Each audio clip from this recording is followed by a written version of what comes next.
There's a 2 minutes 21.5 was the lap in and back out again. 22.24. So 3 seconds between coming in the pit stop and going back out have been lost by Portugal. Netherlands have made their third stop of the day, of course their second compulsory stop, but they had the drive-through penalty earlier for contact with India at the beginning of the race. So now where does he rejoin?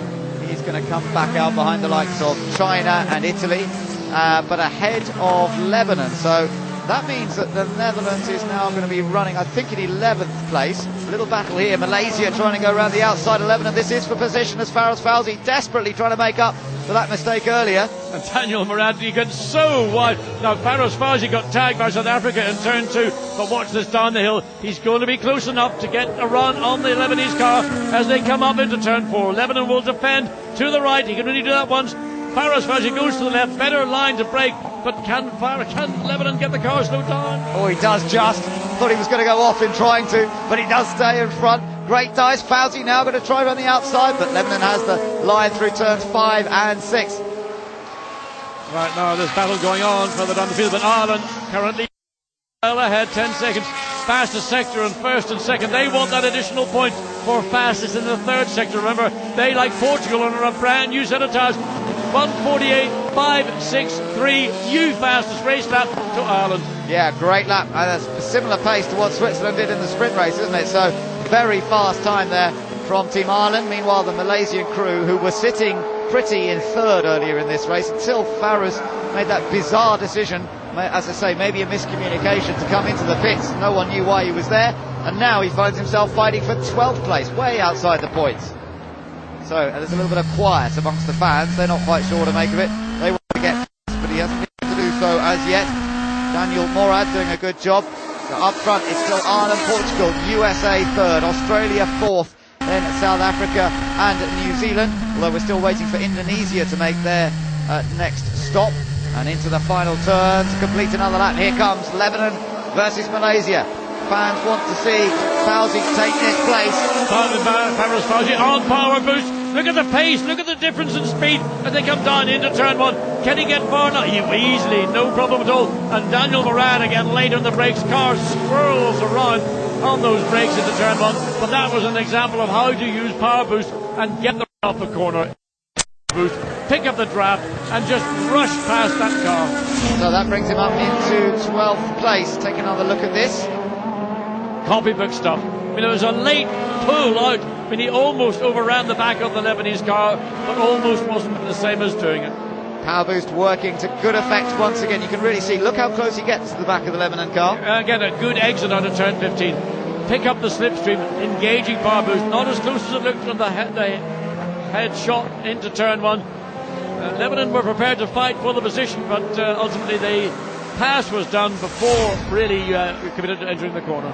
So some celebration in the pits, but some glum faces as well, because they knew what they could have had here when he was sitting in third position. Now Australia sitting in what is effectively 4th place, with behind them South Africa and New Zealand. Still little to choose between these guys, and there's the power boost they've still got available. Yes, South Africa showed to be only a second behind as they went across the line from the last lap, and certainly I would say a little bit more than that. But look behind Earl Bamber, he fancies a bit of that 6th place that South Africa are currently holding. Yeah, it's going to be tough though, because South Africa does have 6 power boosts available, whereas New Zealand only has 2. So if Earl gets close enough, all Adrian has to do is bang the button. Yeah, but I wonder why they haven't used it maybe a little bit earlier in other circumstances where it may have been to their advantage. But keeping back 6 power boosts doesn't mean you're going to have another 6 when you go to the next race in New Zealand. You're still only going to have 8 in the feature race. So if they're there and you can make up positions, think about using it. That's right, maybe Adrian hasn't felt he's been close enough to do that, but we've got top 3 still Ireland, now with a 10-second advantage with 8 laps to go in this race. Portugal in 2nd position, USA, Marco Andretti running 3rd, some 24 seconds off the lead, but still up there with a possible podium finish. You're riding back on board with South Africa, watching the New Zealand car behind. And just up ahead of them there is John Martin for Australia. Could be some very useful points for the Aussies here. And John Martin's been going well in the feature races this year. He was 4th at Zandvoort in the feature race, 6th last time out in Chengdu. So although the sprint races haven't really gone according to plan for Australia, They have done a very solid job in the feature races, and I have to say a good proportion of that is down to the absolutely brilliant pit stops that the Allen Docking crew have performed for John. He's delivered in the cockpit as well, but he's certainly gained some of those places thanks to fast pit work. The Irish have been almost as quick themselves, and you know, John, it took Ireland a long time to get to win their first race. You know, they've been one of the top teams for such a long time. Now, suddenly, it's starting to look quite easy.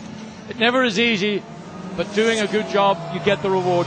If Ireland go on and win this race, and we've got 7 laps to go, and I don't want to put the commentator's curse on Team Ireland, they will come away with 43 points comfortably in the lead. The Portugal, I reckon, should be in second place on 35 points. So a big advantage, and Adam Carroll, after a victory in Chengdu, you remember that disastrous Zandvoort race there? He had, poor chap, he spun it on the start of the sprint race, it all went wrong in the feature race. Well, he's certainly turned it around since then. Yes, I mean, those are errors that are, you know, just happen from time to time a weekend when things, the momentum doesn't go with you, but that was certainly put to rights in Chengdu. And again, 7 laps to go, anything can happen. Never think this race is over until the flag's out. The Dutch are back in the points, in fact 2 points now, because he just got past Italy's Edoardo Piscopo, and this is how he did it, coming down to the final turn. Well, Edoardo Piscopo must have gone very, very wide. I mean, what does he think he's doing? I mean, almost as if he didn't even know. I mean, he probably did know, but why make it so easy? Because the Netherlands car really wasn't in that position. You could have made it more difficult if you wished to. I think he outplayed himself a little bit or something, but certainly Jeroen Blekemolen will say thanks for that. I'm through here, and he's now 9th, but he's some 3.5 seconds. That was a bit of a gift to Jeroen Blekemolen, I think. Yeah. Whether it was out braking or just not paying enough attention to the overall situation. So we could be into a situation fatigue is coming into play. That's how hot it is when you're not in a car. Well, AJ's, I mean, he's struggling with the heat, and he's actually sitting on eggshells thinking about 4th place and all the points that are going to go with it. This is going to be one of the strongest showings we have seen from Team Australia in a long time. John Martin looks very good on the exit of turn 14. Another occasion we've seen him dirt track the car out of that particular corner. He's still got that gap of 1.1 seconds with New Zealand bearing down also, so it's not over.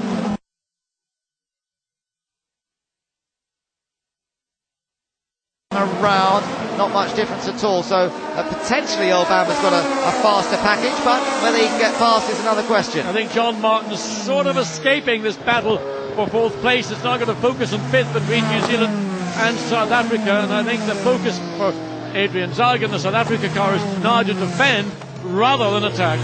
Yeah, he's got his mirrors full. 6 laps to go, so as long as he can maintain his concentration, as long as the fitness levels are there, he shouldn't have too much problem. David Sears, who looks after engineering for the New Zealand team, wondering how his youngster Earl Bamber is getting on, how he's feeling. I wonder if he's beginning to feel the heat and the humidity and the fatigue setting in yet. He looks pretty fit though, and he's actually doing quite a lot of racing in Asia, so he's used to these conditions. Just watching the Brazilian car, that's now running 7th and China in 8th. And running at good pace as well. Philippe Gomara is running in the high one at 50s, similar pace to New Zealand just ahead, and well, China's going to keep Philippe Gomara, as you can see just how close Hopington once again with the Netherlands coming up behind China. So this race, not necessarily at the very front, but mid positions, and the final point scoring position is still up for grabs. Again, Earl Bamber just overruns into turn 9 a little bit in his attempts to harry Adrian Zaug, try and put a bit of pressure on him. Zaug just a wheel over the curb, but nothing too dramatic. Team GBR had a 9-minute and 55-second pit stop, but they've come back out on the track, so they're going to continue the process. 6 laps done. So South Africa just protecting their position. You've got Australia, South Africa and New Zealand. Some of the top rugby nations in the world have been performing pretty well around the world, of course, in recent weeks. And now here they are, all racing together on track for 4th brake place. Dust. Look at the brake dust coming out of Adrian Zaug. You can see them, the plumes of carbon dust coming from the front wheels as he brakes into turn 15. Yeah, it was. And as we get into the latter stages, of course, areas such as brake wear could be a factor.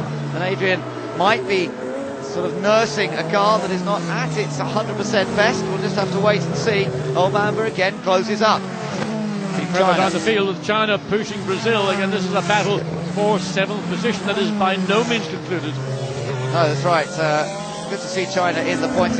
We mentioned Brazil. In fact, this would be their first points of the season if Guimarães stays where he is right now, holding on to 7th place, the youngster. And when you bear in mind, John, how he did look a bit shaken, and fair enough to him after that accident in the sprint race, he's come back well.